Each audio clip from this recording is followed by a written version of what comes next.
السلام عليكم حبايبي، عاملين ايه؟ يا رب تكونوا بخير. 3 اخطاء لو بتعمليها في الزبادي دايما هتبوظ منك، مش هتبقى متماسكة ولا كريمي ولا هتتقلب بالشكل القمر ده.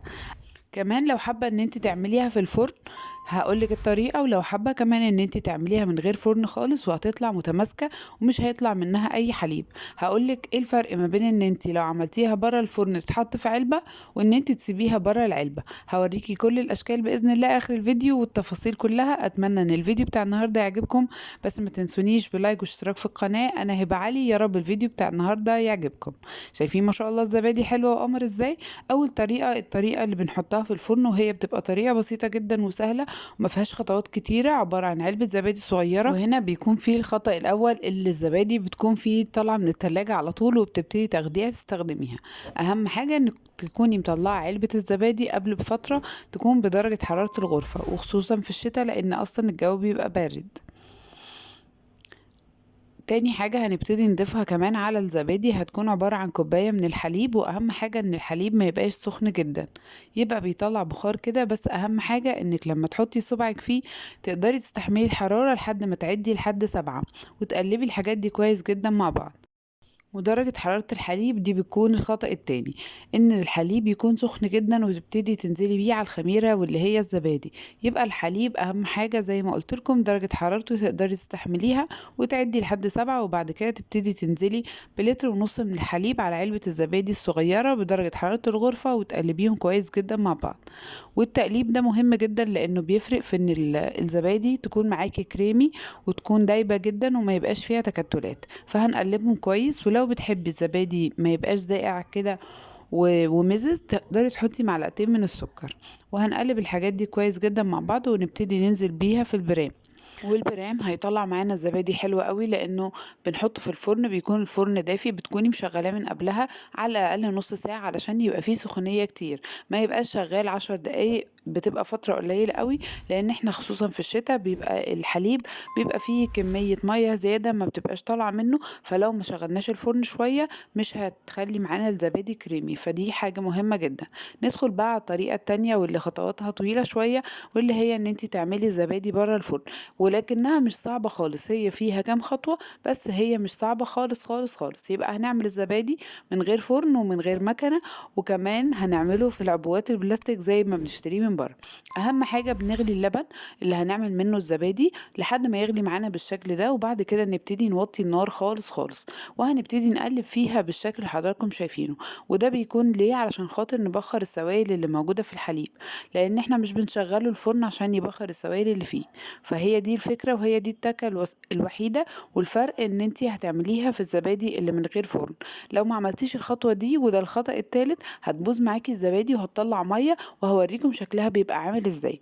انا جربتها بكل الطرق علشان اقول لكم المعلومة كاملة، واتمنى ان الفيديو بتاع النهاردة يعجبكم لاني حقيقي تعبت فيه وجربت لكم كذا طريقة عشان تاخدوا النتيجة على طول. انا هنا وطيت النار خالص خالص خالص زي ما انتم شايفين كده، عشان تاخدوا الزبادي تبقى كريمي ما بقاش فيها مية، تبقى حلوة جدا. الفرق الوحيد ان هي بتبقى دسمة شوية اكتر. ومن الخطوات المهمة ان احنا نسيب الحليب يبرد شوية، وبعد كده هنلم الوش اللي عليه ده ونشيله، لان الوش بيبقى مكرمش لما مش بنشيل الجزئية دي، فضروري لازم تشيليه. بعد كده هنبتدي نجيب معانا عبوة من الزبادي، بس هنا العبوة الكمية بتاعتها اكبر شوية علشان تبقى الخميرة بتاعت الزبادي اكتر، لان مفيش حاجة تنشطها اللي هي السخنية. وهبتدي اجيب الحليب بعد ما شلت الوش بتاعه زي ما قلت لكم، وهاخد منه كبشة كده، وحطيت معلقة سكر واحدة على عبوة الزبادي. عبوة الزبادي دي 70 جرام من الزبادي، والعبوة الأولى 50 جرام. وحطيت عليهم لتر ونص في الأول ولتر ونص في الطريقة التانية. يبقى احنا عملنا الزبادي بكذا طريقة. أتمنى ان الفيديو بتاع النهاردة يعجبكم. دوسوا يلا لايك. انا هنا لازم اقلب الزبادي كويس جدا عشان تبقى كريمي. ما تنسوش الخطوه دي علشان خاطر ما تكتلش معاكم، بتبقى نازله زي الحليب بالظبط.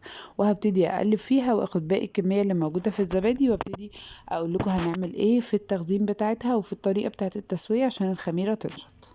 في ناس كتيرة بتحب تعمل الزبادي بنكهات. الصوص بتاع الماجيك ده بيبقى حلو قوي، في منه بالفراولة وفي منه بالتوت وفي منه بالتوت الأحمر والتوت اللي هو البلو بيري ده. فاحنا هنا هنحط شوية في العلب اللي هنحط فيها الزبادي.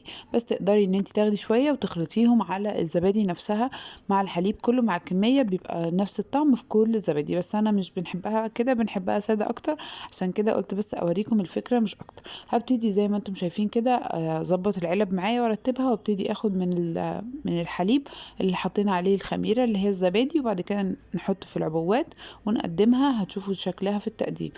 بس للأمانة وللمصداقية ان انا هنا دي كانت اول طريقة خالص انا عملتها، ودي كانت الطريقة الغلط اللي انا عملتها وما كانتش مظبوطة خالص. اللي انا كنت فيها الحليب كان سخن شوية، دي اول حاجة. تاني حاجة ان الزبادي طبعا الخميرة بتاعتها ما كانتش نشطة لاني كنت مطلعاها لسه من الزبادي. رابع حاجة ان انا كنت عاملاها بره الفرن من غير ما اغلي اللبن واشيل منه الوش زي ما قلت لكم، فكانت الطريقة مش انجح حاجة. انا قلت لكم على كل الاخطاء اللي انا وقعت فيها.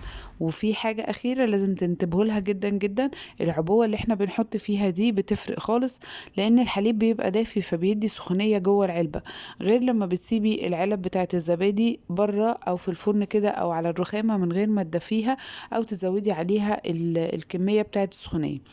دي كانت الطريقة الأولى، وهوريك شكلها عامل ازاي. كريمي جدا، طعمها حلو جدا، ولكنها مطلعة كمية سوائل مش قليلة. أنا كنت عاملاها برا الفرن، كنت بس يا دوب حطيتها كده على الصاج وسبتها في الفرن ليلة كاملة، ورجعت تاني يوم شفتها. بالمناسبة احنا بنسيب الزبادي دي من بالليل لحد تاني يوم الصبح، بعد كده نبتدي نحطها في التلاجة. وزي ما شفتوا شكلها معايا كده في الأول ما شاء الله بتتقلب بكل سهولة وما بتتقلبش يعني تقع من العبوة. وده الشكل التاني اللي كنا عاملين منه النكهة، برضو مطلع كمية مية مش قليلة، وده بسبب الأخطاء اللي أنا ذكرتها لكم في الفيديو. لكنها كانت طعمها حلو قوي، وبصوا متماسكة جدا ازاي، يعني ما رميناهاش أكلناها الحمد لله. بس أنا حبيت ألفت نظركم للجزئية دي. وزي ما اتكلمنا على الاخطاء ووريت لكم شكل الزبادي مع الاخطاء، هنا شكل الزبادي بدون اخطاء الحمد لله، طالعه زي اللي بنجيبها من بره وكده. ما كنتش لسه والله حطيتها في التلاجة، يعني متماسكه من قبل حتى ما تتحط في التلاجة. هنا كنت مشغله لها الفرن وسبتها اخدت راحتها خالص خالص خالص، فما شاء الله طالعه كريمي جدا وكل السوائل اللي فيها طلعت منها. وفي حاجة مهمة جدا لو حابين تضيفوها بتفرق معاكم وهتوفر عليكم الخطوات، لو عندك حليب بودرة تقدري تستخدمي حليب بودرة وتحطيه مع الحليب بعد ما يغلي بشوية، هيفرق معاكي برضو، هيدي ترابط حلو جدا. انا بقول لكم انا هنا كده ما كنتش عملت ايه، ما كنتش لسه حطيتها في التلاجة. اول ما طلعتها تاني يوم الصبح انا صورتها لكم وبالشكل ده كانت خلاص جهزت معايا. عفوا.